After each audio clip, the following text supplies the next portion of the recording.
Lão cư sĩ Hạ Liên Cư có nói một câu trong Tịnh Ngữ, tôi ấn tượng rất sâu sắc.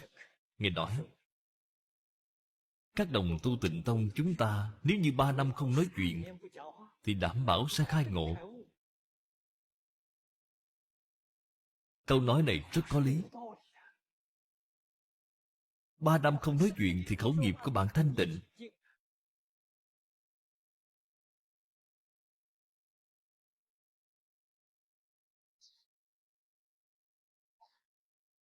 Cho nên người thích tới lỗi người khác thì công đức đều chảy ra hết. Bạn không thể không biết.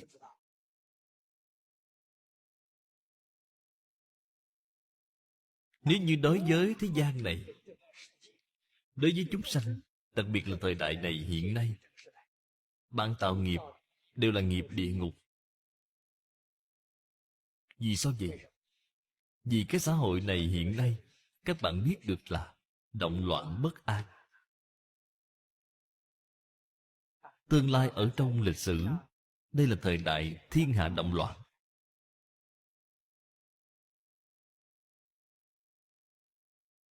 Sự động loạn này là do ai tạo ra? Là do những người thích nói lỗi của người khác tạo ra.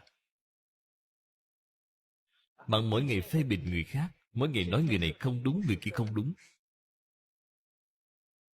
bạn đang ở đó gây sự bất hòa. Bạn đang ở đó tạo nhiều điều mâu thuẫn. Bạn đang ở đó gây ra điều đối lập. Bạn chính là người phá hoại sự an định của xã hội, phá hoại sự hòa bình của thế giới.